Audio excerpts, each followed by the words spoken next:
Hi, welcome to a special edition of Talking Shit. I'm DeAndre, and tonight we're going to be talking about the situation in Gaza and what Israel is doing as they murder all these people. I'm very angry, and we've been doing a lot of coverage on it, and I've been shooting some of my commentary and sending it out to Twitter. And I'd like to introduce our panelists. First, we'll start with my friend Lizzie. She's a recent UCLA graduate. She's studying international development. She's a founder of the Empowered Arab Sisterhood, and she is a social justice activist and lover. We love her. She's great. And next is my friend Peter, who is studying communication at Cal State LA, interest in intercultural communication, and is a believer a world that works. It's going to be a world that works for everybody. I totally agree with him. And of course, my main homeboy Robert, founder of the Social Justice Program and Center at El Camino College, a student organizer at Cal State University Dominguez Hills, and currently working with the Clean Car Wash campaign for labor movement in our community. We love Robert. Robert is probably more famous than me out here on this program. Thank you for being here, Robert. So let's get started. I wanted to kind of open up by welcoming all three of you here. I know it's pretty late, and I'm grateful that you have shown up. I want to talk about this issue because it's really been bothering me. I'm just sort of disturbed, and I wanted to kind of get a comment or an opening remark from each one of you, and we'll start with Lizzie. Lizzie, what do you feel about all this stuff that's going on over there? I mean, you have a background with some of the people who actually live there, and what's your take on some of this stuff? Right, well, I'm ethnically Lebanese. My family grew up and lived in Lebanon, and part of the reason that I'm in the United States is because of violence that happened in the Middle East, right? So there's civil war, 15 years, tore apart the country of Lebanon. So this kind of, like, Palestinians have a very big presence in Lebanon as well. So there's a really big connection there for me. And I've been very active in terms of Palestinian solidarity during my time at UCLA. And I mean, this is just something that, it's not just a Palestinian issue, right? It's a human issue. So I think every one of us can have an attachment to this. Right, and that's a great transition for you, Peter. I mean, you did speak of, you know, being a believer in the kind of intercultural, communicative, you know, environment that it's going to take to kind of really resolve this after the history of all this violence. What do you guys say? Yeah, well, you know, in terms of how I'm feeling about it, I think, you know, I'm human enough and paying attention enough to the extent that one can, which is considerable in today's connected electronic world with the internet and blogs and social media and so forth. I'm disturbed. I'm terribly disturbed about what's going on there. And at the same time, as I've been, you know, having a media feeding frenzy online about it and getting, you know, to some degree progressively more upset about it, I don't think that being upset about it is part of the solution. Right. I think it's part of the problem.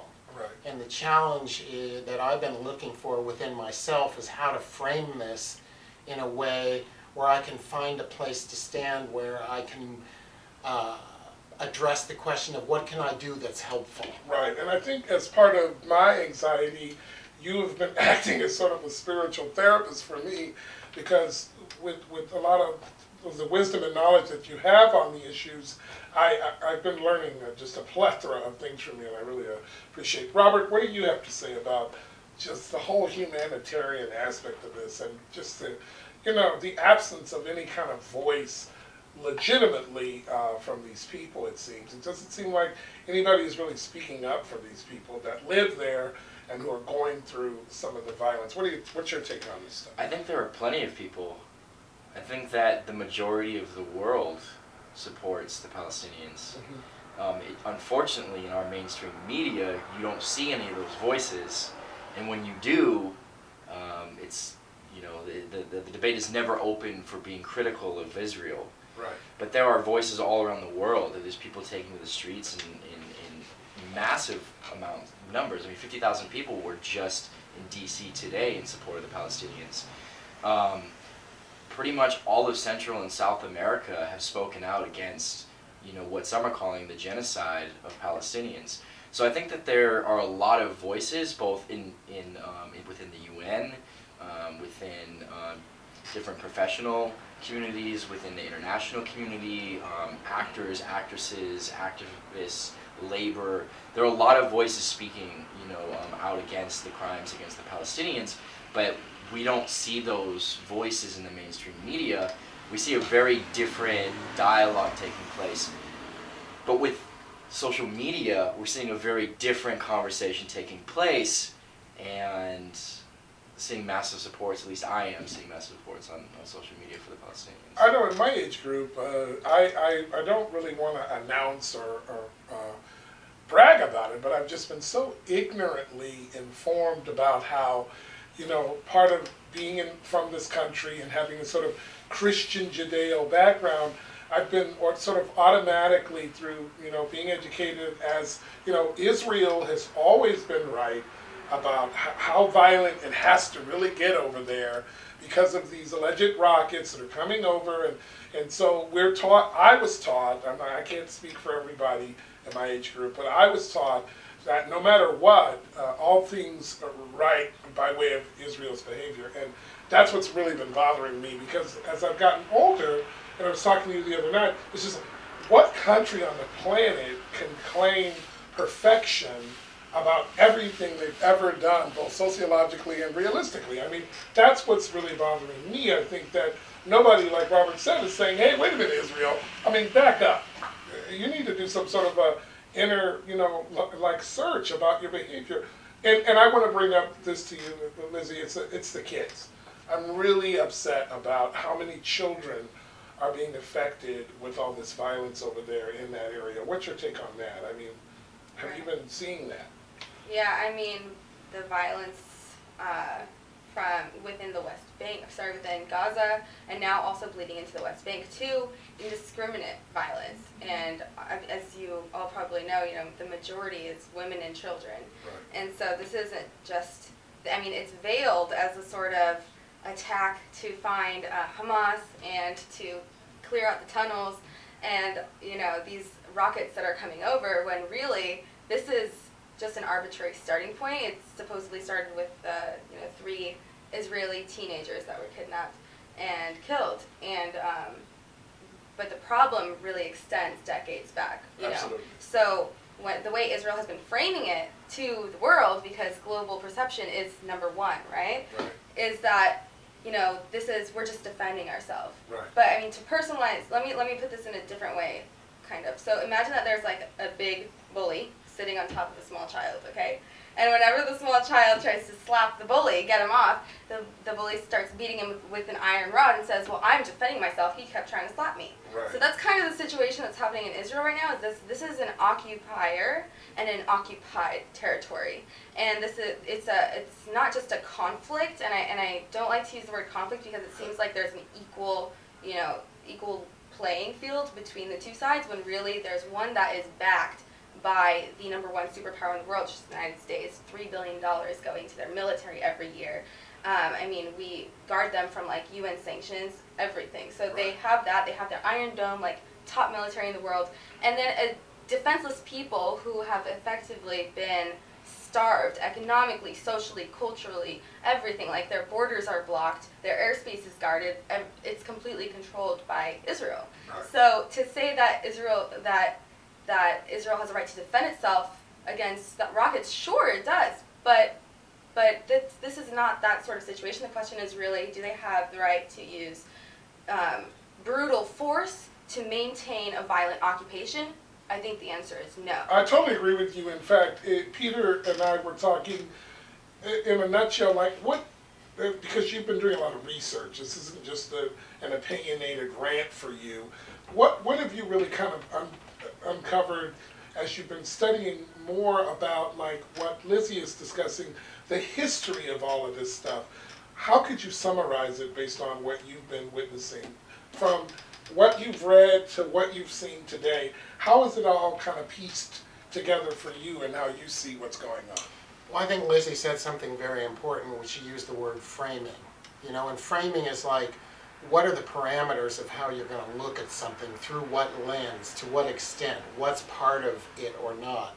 And when you look at the very polarized and passionate debate that occurs on every side of this problem, what you see is a very different story that doesn't match. And you also see, I think, even the man on the street with social media can see that all of these official stories do not match what's actually happening. And in other words, self-defense doesn't match the image of violence against innocent children that we're seeing every day, those of us who are looking. Self-defense doesn't fit that description.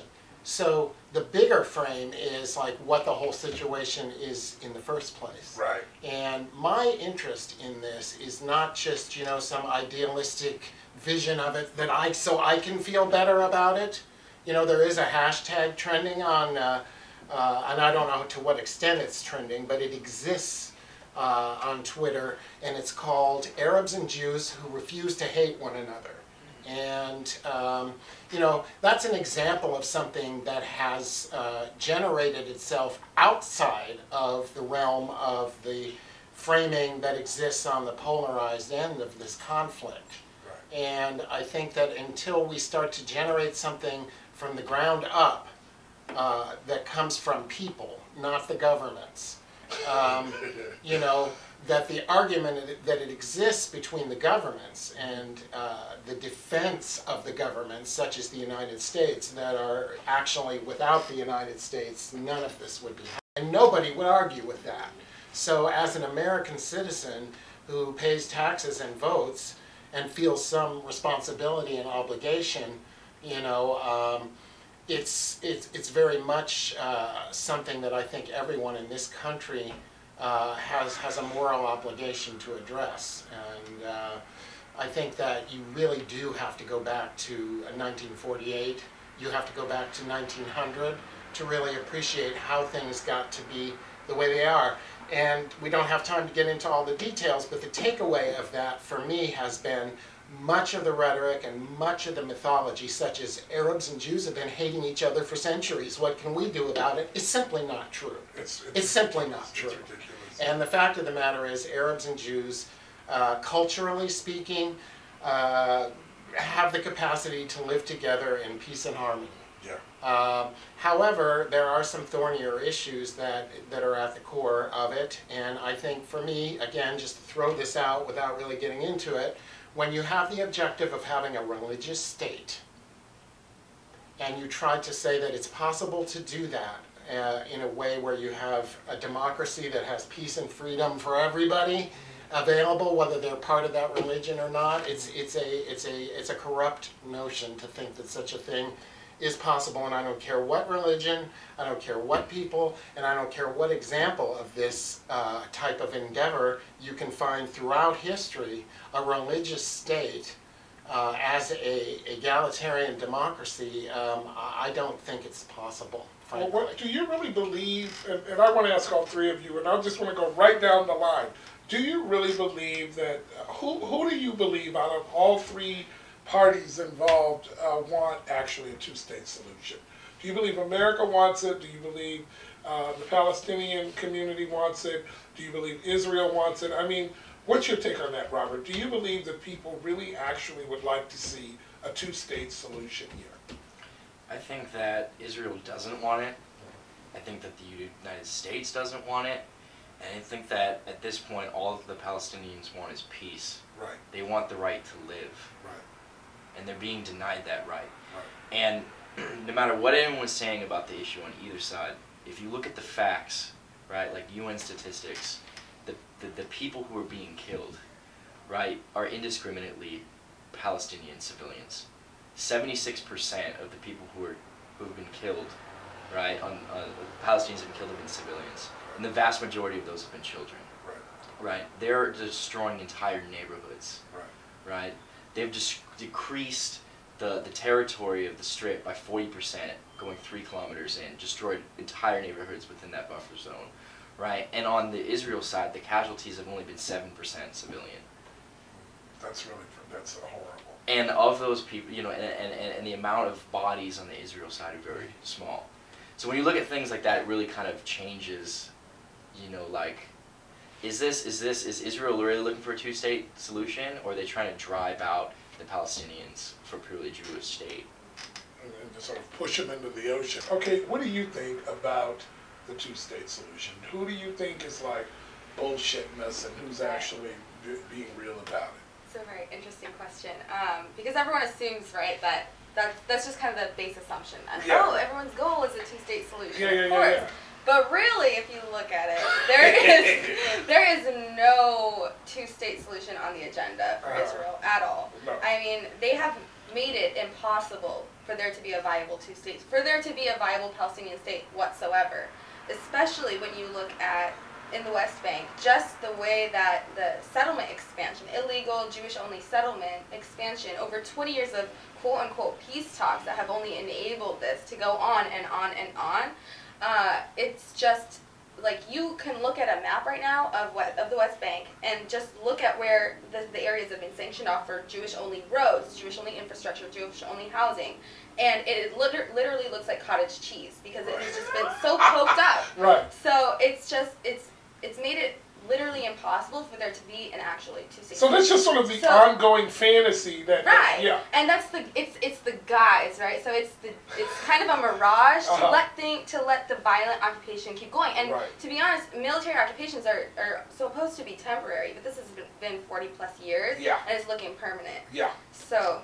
And I think that's what Hamas is sort of responding to, by way of the fact that the people voted these people in, kind of for protection. I don't really think that it was about how they really feel about Israel. Some of them was just like, these people are being slaughtered. So it's like, somebody please help us, for God's sake. What's your take, Peter, on the two-state conversation? Well, I agree with what they've both said, and would add that I think it's a constructive thing to ask people, not the governments, people, how would you like to have this situation look like, 20 years from now, 50 years from now, and what do you think would actually move it in that direction?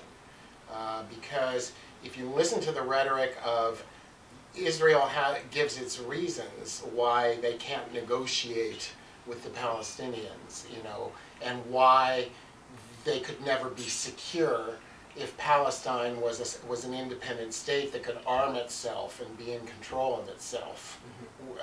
They could never be secure with that and maintain a religious Jewish state. Right. When people talk about a unified Israel that isn't a religious state, where Jews and Palestinians could all be citizens of that secular country, that's another idea also that some people talk about that has a different set of problems than trying to figure out how to have an independent Jewish state next to an independent Palestinian state that has a right to arm itself. The idea of an international peacekeeping force under either one of those seems like a possibility.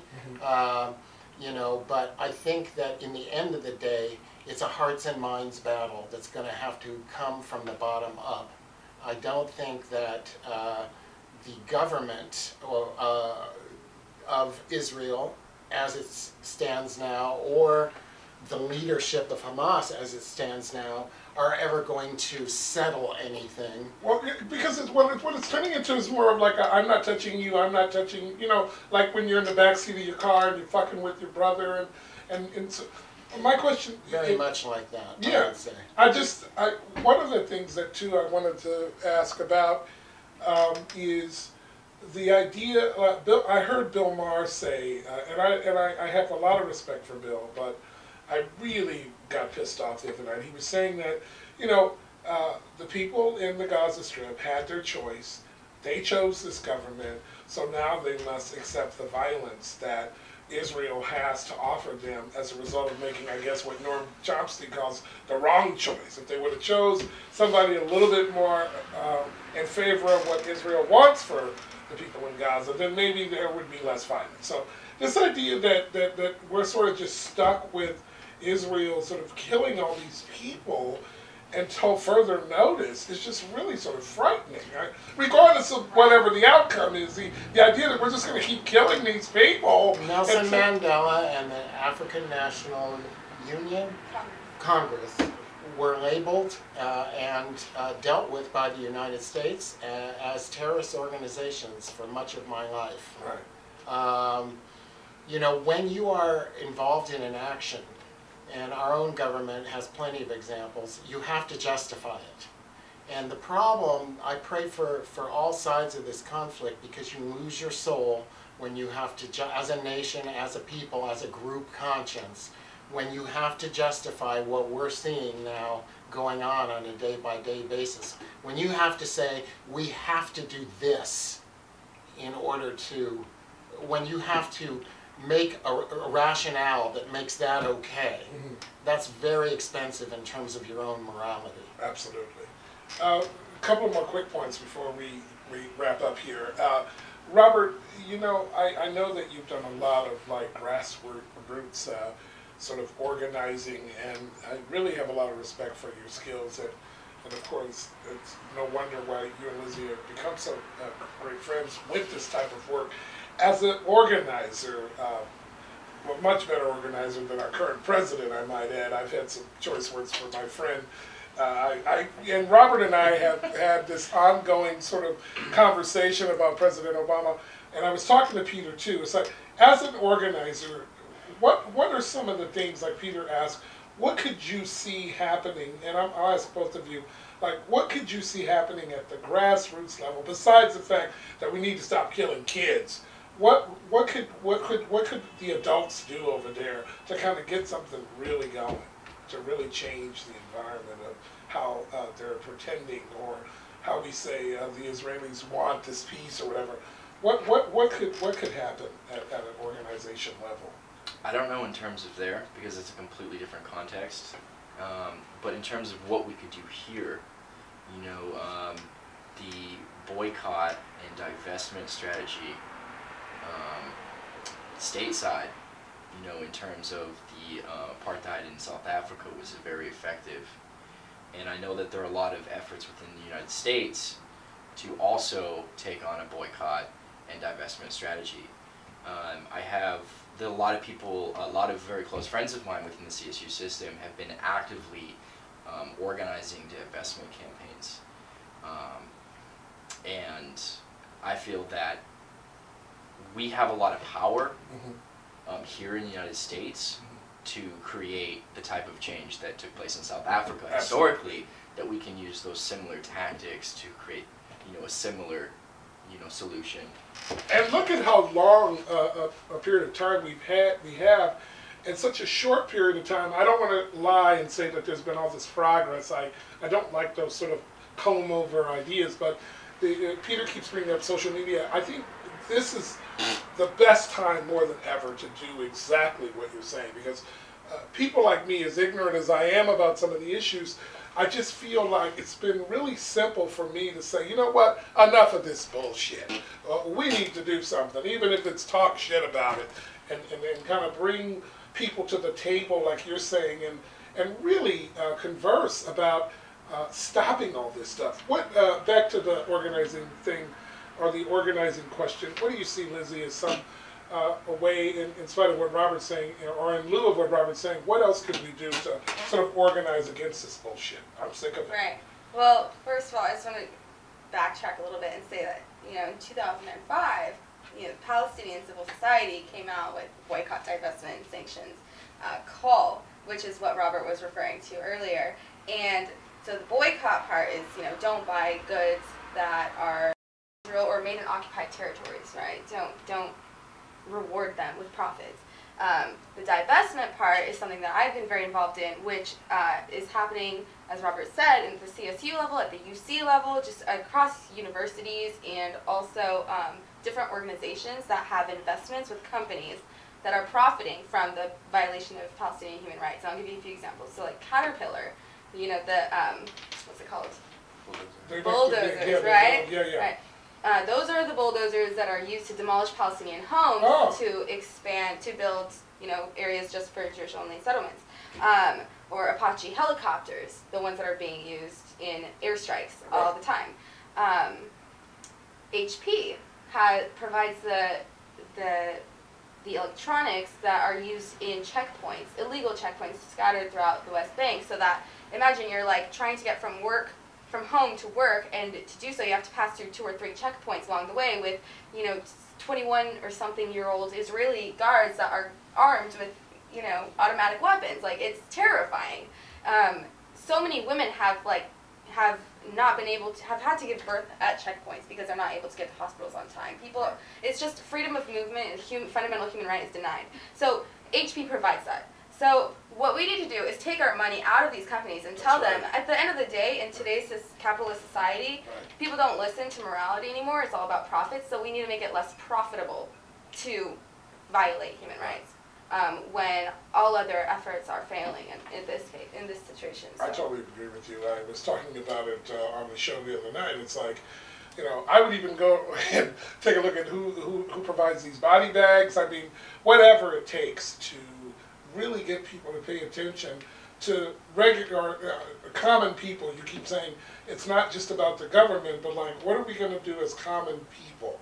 And I want to further the question to you. You know, it's interesting because when you start to bring it into a political realm, which these actions are connected with political action, it's worth noting that the relationship between the United States and Israel is distinctly different than the relationship between the United States and South Africa in terms of what our interests in the area are strategically.